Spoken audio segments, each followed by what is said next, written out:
প্রিয় শিক্ষার্থীরা, আজকে হচ্ছে আমি তোমাদেরকে রাজশাহী বোর্ড 2024 সালে আসা যে উইদাউট ক্লোজটি সেটি তোমাদেরকে সমাধান করে দিব। একদম মানে গ্রামাটিক্যাল রুলস ভেঙে ভেঙে বোঝাই দিব, কোন দেশের মাঝে কোন ওয়ার্ডটা বসছে এবং কেন বসছে, গ্রামাটিক্যাল রুলসটা কেন এটা হইলো, কেন এখানে ভার্ব বসলো, কেন অ্যাডজেক্টিভ বসলো, কেন তোমার অ্যাডভার্ব বসলো, একদম ভেঙে ভেঙে তোমাকে একদম বোঝাই দিব। ঠিক আছে, সো কথা না বাড়িয়ে চলো শুরু করা যায়। দেখো মানে উইদাউট ক্লোজ পারার ক্ষেত্রে, উইদাউট ক্লোজে ভালো করার ক্ষেত্রে কয়েকটা বিষয় লাগে। একটা হচ্ছে তোমার পড়া প্যাসেজের মিনিং জানতে হয়। কি জানতে হয়? মিনিং জানতে হয়। হ্যাঁ, মিনিং জানতে হয়, যে হচ্ছে অর্থটা ভালো করে বুঝে সে হচ্ছে অনায়াসে করতে পারে। এবং আরেকটা জিনিস যেটা দরকার সেটা হচ্ছে তোমার হচ্ছে সেন্টেন্স প্যাটার্ন বোঝা, যে সেন্টেন্সের মাঝে কোন জায়গার মাঝে কোন ওয়ার্ডটা তোমাকে বসাইতে হবে। ফর এক্সাম্পল এখানে যদি টু আছে, অবশ্যই এখানে কি বসাইতে হবে? একটা ইনফিনিটিভ অর্থাৎ টু প্লাস বিয়ন্ড ভার্ব বসাইতে হবে। অর্থাৎ তোমাকে একটা হচ্ছে তোমার ওই ভার্বটা বের করা, অর্থটা বের করা ভার্বের, এবং হচ্ছে ওই ভার্বটার সঠিক ফর্ম বসানো। অর্থাৎ তোমাকে মিনিং প্লাস হচ্ছে গ্রামাটিক্যাল রুলস, এই দুইটা যদি কেউ জানে ভালো করে, তাহলে হচ্ছে অনায়াসে হচ্ছে উইদাউট ক্লোজ ভালো করতে পারে। তো দেখো মানে কথা না বাড়িয়ে চলো শুরু করা যাক। দেখো, ইফ ইউ ওয়ান্ট টু, যদি তুমি চাও ইংলিশ প্রপারলি এন্ড ফেয়ারলি, এই যে ইংলিশ যে সাবজেক্টটা আছে, ইংলিশ যে বিষয়টা আছে, এটাকে যদি তুমি প্রপারলি এবং ফেয়ারলি, যদি প্রপারলি মানে সঠিকভাবে এবং সম্পূর্ণরূপে কি করতে চাও, ইংলিশটাকে কি করতে চাও, শিখতে চাও, তাহলে বলো শিখা। ইংলিশ কি বলো তো? লার্ন না? তাহলে বলো আমাকে কি হবে? লার্ন হবে, LEARN, লার্ন। দেখো তো টু মানে একটা, টুর পরে আমরা কি বসাই? ইনফিনিটিভ এসে টু প্লাস বিয়ন্ড বসাই না, ভার্বে বেস ফর্ম বসাই না? তো এখানে লার্নটা কি হবে? লার্নই থাকবে। If you want to learn, যদি তুমি শিখতে চাও ইংরেজি, যদি তুমি ইংরেজি শিখতে চাও প্রপারলি সঠিকভাবে এন্ড ফেয়ারলি, ফেয়ারলি এবং প্রপারলি যদি ইংরেজিটাকে তুমি শিখতে চাও, ইউ হ্যাভ টু অ্যাচিভ, তোমাকে অর্জন করতে হবে। ইউ হ্যাভ টু অ্যাচিভ, তোমাকে অর্জন করতে হবে। কি অ্যাচিভ করতে হবে? রাইটিং স্কিল, লেখার যে তোমার একটা দক্ষতা আছে ওইটাকে তোমাকে অ্যাচিভ করতে হবে, যদি তুমি কি করতে চাও, ইংরেজিটাকে সঠিকভাবে এবং ফেয়ারলি মানে সম্পূর্ণরূপে তুমি শিখতে চাও। ঠিক আছে, এরপরে লক্ষ্য করো যে টু অ্যাটেইন দিস স্কিল, এই যে রাইটিং যে স্কিলটা আছে এটাকে তুমি যদি অর্জন করতে চাও, অ্যাটেইন মানে হচ্ছে অর্জন করা, অ্যাচিভ আছে না, গেইন, এগুলা সিনোনিম ওয়ার্ড হচ্ছে অ্যাটেইন। অ্যাটেইন মানে হচ্ছে অর্জন করা। টু অ্যাটেইন দিস স্কিল, এই যে স্কিলটা আছে স্কিলটা অর্জন করার জন্য ইউ নিড সাম মেজার্স, ইউনিট তোমাকে নিতে হবে, তোমার প্রয়োজন। কি প্রয়োজন? দেয়ার সাম মেজার্স, কতগুলো পদক্ষেপ নেওয়া প্রয়োজন, বা কতগুলো পদক্ষেপ তোমাকে কি করতে হবে? নিতে হবে। কিসের জন্য? এই যে স্কিলটা, যে রাইটিং স্কিলটা আছে, এই রাইটিং স্কিলটা অর্জন করার জন্য। তাহলে বলো কতগুলা তোমাকে কি করতে হবে? মেজার্স নিতে হবে। নেওয়া অর্থে আমরা কি ব্যবহার করি? টেক ব্যবহার করি। কি ব্যবহার করি? টেক ব্যবহার করি। দেখো দেখো লক্ষ্য করো, নিডটা কি এখানে মেইন ভার্ব না? এই নিডটা এখানে কি ভার্ব? Main verb. ইনিটা হচ্ছে এখানে মেইন ভার্ব। তাহলে বলো এই যে একটা সেন্টেন্স এইখান থেকে শুরু করে, এটা কি সিঙ্গেল ক্লজ না? একটা ক্লজের মধ্যে একটা মেইন ভার্ব মানে একটা ফাইনিট ভার্ব আছে, তাহলে অবশ্যই যে টেক ভার্বটা আছে এই টেকটাকে কি করতে হবে? নন ফাইনিট করতে হবে। এবং যেহেতু এখানে নিতে হবে, কিছু পদক্ষেপ নিতে হবে, মানে তোমার কি এখানে কি বোঝাইতেছে? উদ্দেশ্য, মানে উদ্দেশ্য বোঝাচ্ছে। আর উদ্দেশ্য বোঝাইলে আমরা কি ব্যবহার করি? নন ফাইনিট কিভাবে করি? টু প্লাস বিয়ন্ড করি। তো এখানে কি আমি টেক দিব নাকি টু টেক দিব? কি দিব? টু টেক দিব। বোঝা গেছে বিষয়টা?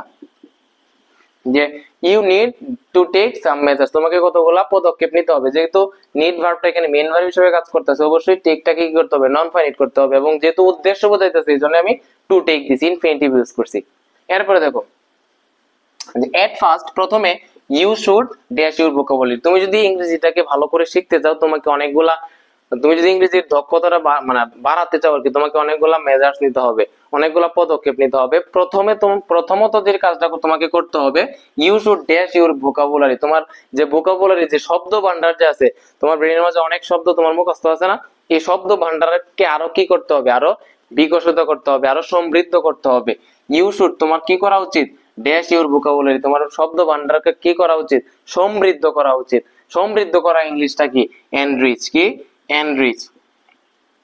এনরিচ মানে কি? সমৃদ্ধ করা। দেখো তো শুড মানে একটা মডাল অক্সিলারি, আর মডাল অক্সিলারি পরে কি হয়? ভার্বের বেস ফর্ম হয়। তো এনরিচ তো ভার্বের বেস ফর্মে আছে, এটা তো কি করার দরকার নাই, তোমার চেঞ্জ করার দরকার নাই। সো এট ফার্স্ট, প্রথমে ইউ শুড এনরিচ, তোমার কি করা উচিত? তোমাকে তোমার সমৃদ্ধ করা উচিত ইউর ভোকাবুলারি, তোমার যে ভোকাবুলারি শব্দ ভান্ডার আছে এটাকে তোমাকে একটু বাড়ানো উচিত। নতুন নতুন অনেক শব্দ তোমাকে মেমোরাইজ করতে হবে। এরপরে দেখো সিন্স, যেহেতু এভরিহোয়ার ওয়ার্ডস রিকোয়ার্ড, যেহেতু তোমার প্রত্যেকটা জায়গায় কিসের প্রয়োজন হয়, শব্দের প্রয়োজন হয়। দেখো তুমি, তোমার ভিতরে যদি ওয়ার্ডস না থাকে, তোমার ভিতরে ভোকাবুলারি না থাকে, তুমি তো ইংরেজি কল্পনাও করতে পারো না, তাই না? তো প্রথম যেহেতু মানে প্রত্যেকটা জায়গায় তোমার কি প্রয়োজন, শব্দ প্রয়োজন, শব্দের মিনিং জানা প্রয়োজন। তো এই জন্য তোমাকে কি করতে হবে, প্রথমে তোমার যে ভোকাবুলারিটা আছে ওইটাকে তোমাকে কি করতে হবে, এনরিচ করতে হবে, সমৃদ্ধ করতে হবে। চাইলে তুমি এখানে ডেভেলপও দিতে পারো। দেখো এরপর যে ওয়ার্ডস উইল হেল্প ইউ, এই যে শব্দগুলো তুমি মুখস্থ করলা, এই ওয়ার্ডস গুলো তোমাকে কি করবে, সাহায্য করবে। সাহায্য করবে ইউর আইডিয়াস, তোমার যে চিন্তা ভাবনা, এপ্রোপ্রিয়েটলি তোমার চিন্তা ভাবনা গুলা, তোমার আইডিয়াস গুলা, সেগুলা কি করতে তোমাকে সাহায্য করবে, এই শব্দগুলা প্রকাশ করতে। তোমার ভিতরে ধরো তোমার মাথার মাঝে অনেকগুলো শব্দ আছে, ওই শব্দগুলো তুমি কি করতে সাহায্য করবে, তোমার কি যে বোঝাইতে চাইতেছো সেটা প্রকাশ করতে তোমাকে কি করবে, সাহায্য করবে। ওয়ার্ডস গুলো তোমাকে তোমার আইডিয়াস গুলা প্রকাশ করতে কি করবে, সাহায্য করবে। তাহলে বলো প্রকাশ অর্থ মানে কি? তুমি অবশ্যই চিন্তা করতেছো কি মানে কি ব্যবহার করার জন্য, এখানে টু এক্সপ্রেস দেওয়ার জন্য, কি করার জন্য, টু এক্সপ্রেস দেওয়ার জন্য, মানে প্রকাশ করতে, তাই না? তো মনে রাখবা হেল্প যে আছে, হেল্পের পরে নরমালি টু এক্সপ্রেস হয় না, মানে টু প্লাস বি হয় না, সেখানে কি হয়, বেস ফ্রম হয়, অর্থাৎ বেয়ার ইনফিনিটিভ বলি আমরা এটাকে, কি বলি, বেয়ার ইনফিনিটিভ। এটা ইনফিনিটিভ এক্সপ্রেস, ঠিক আছে, ইনফিনিটিভ, কিন্তু এর আগে তুমি কি দিতে পারবে না, টু দিতে পারবে না। আবার টু দিলেও যে ভুল হবে এরকম না, টু না দেওয়াটাই বেটার আর কি। টু এখানে মানে টুটা উজ্জ্ব অবস্থায় আছে, বেয়ার মানে খালি ইনফিনিটিভ, বেয়ার ইনফিনিটিভ মানে এর আগে কি বসবে না, কোনো টু বসবে না। যে উইল হেল্প ইউ, এই ওয়ার্ডস গুলো তোমাকে সাহায্য করবে এক্সপ্রেস ইউর আইডিয়াস, তোমার আইডিয়াস গুলো কি করতে, প্রকাশ করতে। আবার তুমি যদি এখানে টু এক্সপ্রেস দাও তাহলে যে খুব বেশি ভুল হবে এরকম না, তবে আমি বলবো তোমাকে যে এক্সপ্রেস দেওয়ার জন্য, হ্যাঁ, যে উইল হেল্প ইউ তোমাকে সাহায্য করবে এক্সপ্রেস ইউর আইডিয়াস, তোমার চিন্তা ভাবনা গুলো সঠিকভাবে সেটা তোমার প্রকাশ করতে এই শব্দগুলা সাহায্য করবে। নেক্সট ইউ শুড, এরপরে তোমার কি প্রয়োজন, তোমার প্রয়োজন নো, জানা। নেক্সট ইউ শুড তোমাকে জানা, next you should know how to arrange dash in a sentence. দেখো তুমি ভোকাবুলারি শিখলা, কি শিখলা, তোমার শব্দ ভান্ডার হইলো, সো এগুলো তোমাকে প্রকাশ করতে সাহায্য করবে। এরপরে যে কাজটা, এরপরে এই শব্দগুলা তোমাকে কি করতে সাহায্য করবে, তোমার কি প্রয়োজন, ইউ শুড নো, তোমাকে জানা প্রয়োজন how to arrange in a sentence. ধরো তুমি লেখতাছো, তোমার ভিতরে শব্দ আছে, তুমি লেখতাছো, তুমি কিন্তু লেখাগুলা তুমি উল্টাপাল্টা লাগতেছো। প্রথমে দিলা তুমি কি, যে কি বলি, আমি যদি বলি দা ওয়ার্ক, হ্যাঁ, দা ওয়ার্ক মি, বা আমি যদি বলি দা ওয়ার্ক আই, তারপরে যে did they, the work I did, তাহলে এটা কি হবে বলো, সেন্টেন্সটা কি হয়েছে, দা ওয়ার্ক আই ডিড, এটা মূলত হওয়ার কথা ছিল আই ডিড দা ওয়ার্ক, মানে হচ্ছে কি আমি কাজটি করেছিলাম, আই ডিড দা ওয়ার্কটা এখানে দেওয়ার কথা ছিল, তাই না? তো এখানে যে কথা তোমাকে বলতেছে, next you should know how to arrange dash in a sentence, এই যে শব্দগুলো আছে, এই শব্দগুলো মানে প্রপারলি কিভাবে তুমি সেন্টেন্সের মধ্যে সাজাবা, প্রথমে সাবজেক্ট দিবা, এরপরে ভার্ব দিবা, হ্যাঁ, এরপরে তোমার এক্সটেনশন অর্থ সেখানে অবজেক্ট দিবা বা কমপ্লিমেন্ট এগুলো দিবা, অর্থাৎ প্রপারলি তুমি এরপরে শব্দগুলো কিভাবে অ্যারেঞ্জ করবা বাক্যের মাঝে সেটা তোমার জানা উচিত। শব্দ শিখলা, এরপর কিভাবে একটা সেন্টেন্সের মধ্যে সেগুলো অ্যারেঞ্জ করতে হয়, সাজাতে হয়, সেগুলো তোমাকে শিখতে হবে। ইউ শুড নো, তোমাকে জানতে হবে হাউ টু অ্যারেঞ্জ, কিভাবে সাজাইতে হয়, কি সাজাইতে হয় একটা সেন্টেন্সের মধ্যে, এই যে কি ওয়ার্ডস গুলো আমাকে কি করতে হয়, সাজাতে হয়। তাহলে এখানে কি হবে, ওয়ার্ডস হবে, কি হবে, ওয়ার্ডস হবে। ওয়ার্ড কেন দেই নাই, কারণ ওয়ার্ড তো একটা সেন্টেন্স আমাদের কি একটা ওয়ার্ড থাকে না, অনেকগুলো শব্দ থাকে, এই জন্য কি দিছি, প্লুরাল করে দিছি, হ্যাঁ, ওয়ার্ড দিছি। নেক্সট পরবর্তীতে ইউ শুড তোমাকে মানে জানতে হবে no how to arrange words in a sentence, একটা সেন্টেন্সের মধ্যে শব্দগুলো কিভাবে অ্যারেঞ্জ করতে হয় সেটা তোমার কি করতে হবে, জানতে হবে। Here grammar will help you, এখানে তোমাকে গ্রামার কি করবে, সাহায্য করবে, ইউ দা ড্যাশ ওয়ে, তুমি যে শব্দগুলোকে সঠিকভাবে তুমি কি করবা, সাজাবা, একটা সেন্টেন্সে অ্যারেঞ্জ করবা, এখানে তোমার কোন জিনিসটা প্রয়োজন, এখানে কোন জিনিসটা তোমাকে সাহায্য করবে, গ্রামার তোমাকে সাহায্য করবে। যে তোমাকে প্রথমে সাবজেক্ট দিতে হবে, এরপরে ভার্ব দিতে হবে, এরপরে অবজেক্ট কিংবা কমপ্লিমেন্ট, এই যে সিকোয়েন্স গুলো এগুলো কোথা থেকে আমরা শিখি, গ্রামার থেকে শিখি। এই জন্য এখানে কি বলতেছে, যে তুমি শব্দ শিখলা, এরপর তোমাকে অ্যারেঞ্জ করার জন্য একটা সেন্টেন্সের মধ্যে শব্দগুলো অ্যারেঞ্জ করার জন্য grammar will help you, grammar তোমাকে, ব্যাকরণ তোমাকে কি করবে, সাহায্য করবে, দা ড্যাশ ওয়ে, একটা ওয়েতে, একটা পদ্ধতিতে, কেমন পদ্ধতিতে, কেমন ওয়েতে, সঠিক পদ্ধতিতে তোমাকে সাহায্য করবে। তো সঠিক ইংলিশ কি, তুমি কারেক্ট দিতে পারো, তুমি চাইলে রাইট দিতে পারো, হ্যাঁ, রাইট ওয়ে, তুমি সঠিক পদ্ধতিতে তোমাকে শব্দগুলোকে সাজাতে তোমাকে গ্রামার কি করবে, সাহায্য করবে। Right way. এরপর দেখো ফর দ্যাট, যে কারণে basic dash items must be known to you. এরপরে যে কারণে, এই যে তোমার গ্রামার যেহেতু তোমাকে সাহায্য করে, অবশ্যই যে বেসিক যে কি আছে, বেসিক যে গ্রামার আইটেম গুলো আছে সেগুলো অবশ্যই তোমাকে কি করতে হবে, জানা থাকতে হবে।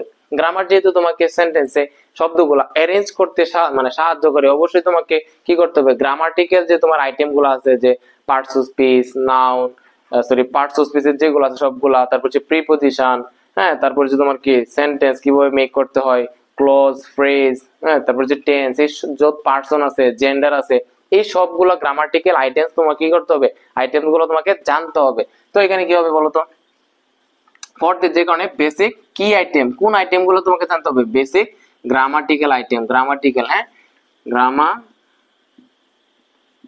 গ্রামাটিক্যাল গ্রামাটিক্যাল গ্রামাটিক্যাল আইটেম তোমাকে কি করতে হবে, জানতে হবে। এরপরে দেখো দেন ইউ হ্যাভ টু, তারপরে তোমাকে কি করতে হবে, dash your general knowledge to generate ideas and make sentences accordingly. এরপরে তোমাকে কি করতে হবে, তোমার যে সাধারণ যে জ্ঞানটা আছে, জেনারেল নলেজ যেটা আছে, এটাকে তোমার কি করতে হবে, ডেভেলপ করতে হবে।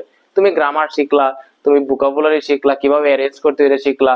এরপরে তোমার যে তোমার একটা নিজের যে একটা সেন্স আছে, তোমার যে একটা জেনারেল নলেজ আছে, ওইটাকে তোমার কি করতে হবে, ডেভেলপ করতে হবে। কি করতে হবে, ডেভেলপ করতে হবে, উন্নত করতে হবে, বিকশিত করতে হবে। সো তোমাকে কি ভাবতে কি করতে হবে, তোমার জেনারেল নলেজটা কি করতে হবে, বৃদ্ধি করতে হবে, বিকশিত করতে হবে। তো বিকশিত করা অর্থে আমরা কিভাবে করতে পারি, ডেভেলপ দিতে পারো। আবার তুমি চাইলে এখানে এক্সপান্ড দিতে পারো। এক্সপান্ড মানে কি, এরকম বৃদ্ধি করা বা বাড়ানো, এরকম বোঝায় আর কি। হ্যাঁ, টু জেনারেট আইডিয়া জেনারেট করার জন্য, মেক সেন্টেন্স অ্যাকর্ডিংলি, এবং নিজের মতো করে সেন্টেন্স মেক করার জন্য তোমার কি করা উচিত, তোমার সেন্সটাকে, তোমার জেনারেল নলেজটাকে ডেভেলপ করা উচিত।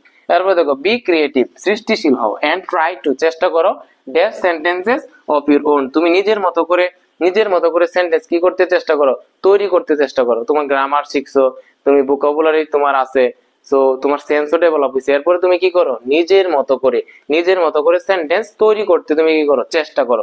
দেখো be creative and try to, চেষ্টা করো, কি করতে চেষ্টা করো, সেন্টেন্সেস অফ ইউর ওন, তুমি তোমার নিজের মতো করে বাক্য কি করতে, তৈরি করতে চেষ্টা করো। তো ট্রাই টু কি হবে, মেক হবে, কারণ টু মেক মানে একটা ইনফিনিটিভ, টুর পরে কি হবে, বিয়ন্ড বা বেস ফ্রম হয়, তাহলে to make sentences of your own. Finally, পরিশেষে regular dash will help you succeed in achieving the skill. তুমি সবকিছু তুমি শিখছো কিন্তু প্র্যাকটিস করো না, তাহলে কি তুমি খুব বেশি দূর এগোতে পারবা? তোমার আইটি স্কিল কি ভালো হবে, ডেভেলপ হবে না? তো তোমার নিয়মিত কি করতে হবে, অনুশীলন করতে হবে, হ্যাঁ, প্র্যাকটিস করতে হবে। এই জন্য বলতেছে যে পরিশেষে রেগুলার ড্যাশ হেল্প ইউ, এই রেগুলার কি, রেগুলার প্র্যাকটিস, নিয়মিত অনুশীলন উইল হেল্প ইউ, তোমাকে সাহায্য করবে succeed in achieving the skill. এই যে রাইটিং স্কিলটা আছে, সেই রাইটিং স্কিলটাকে তোমার অর্জন করতে বা ওইখানে ভালো করার জন্য তোমার কি করতে হবে, তোমাকে রেগুলার প্র্যাকটিস করতে হবে। রেগুলার প্র্যাকটিস করলে তুমি ওইখানে ভালো করতে পারবে। দেখো কত সহজে তোমাকে বুঝাই দিলাম, হ্যাঁ, একদম গ্রামাটিক্যাল রুলস থেকে শুরু করে এবং কোথায় কেন কোনটা ব্যবহৃত হয়েছে তোমাকে বলে দিছি। তুমি যদি এইচএসসি 25 এর হয়ে থাকো, তো তোমার কাছে আমার একটাই রিকোয়েস্ট, তোমার কাছে তুমি যদি আমার চ্যানেলে মানে এখনো সাবস্ক্রাইব না করে থাকো, সাবস্ক্রাইব করে দিও। তো বলে তাহলে হচ্ছে আমি নরমালি হচ্ছে কি পাই, ইন্সপাইরেশন পাই। এবং এইচএসসি 25 নিয়ে আমার অনেক কাজ করার নিয়ত আছে। হ্যাঁ, আমি খুব শীঘ্রই তোমাদের ইংলিশ ফার্স্ট পেপার যে আছে, ইংলিশ ফার্স্ট পেপারের প্রত্যেকটা পেসেজ থেকে তোমাদের মেইনলি সিন পেসেজ থেকে তো 3টা বিষয় আসে, এমসিকিউ আসে, তারপর হচ্ছে তোমার শর্ট কোয়েশ্চেন আছে, এরপর আসে তোমার ফ্লো চার্ট আসে, তারপরে আসে তোমার সামারি আসে, তাই না? সো প্রত্যেকটা পেসেজ পড়ায় দিব, পাশাপাশি তোমার হচ্ছে এমসিকিউ পড়াবো, ওইখান থেকে গুরুত্বপূর্ণ শর্ট কোয়েশ্চেন পড়াবো, এবং ওইখান থেকে তুমি সহজে কিভাবে সামারিটা লিখবা ওইটা তোমাকে দিয়ে দিব, এবং কিভাবে ফ্লো চার্ট লিখবা ওইটা তোমাকে প্রত্যেকটা পেজে এরকম 4টা করে বিষয় আমি তোমাকে সমাধান করে দিব। ওইখান থেকে তোমার 35 নাম্বার তোমার কমন পেয়ে যাবে আর কি। হ্যাঁ, সো আশা করি তোমাদের জন্য অনেক ভালো ভালো ক্লাস আমি উপহার দেবো আর কি, ইনশাল্লাহ। সো সবাই ভালো থাকো, সুস্থ থাকো, আল্লাহ হাফিজ।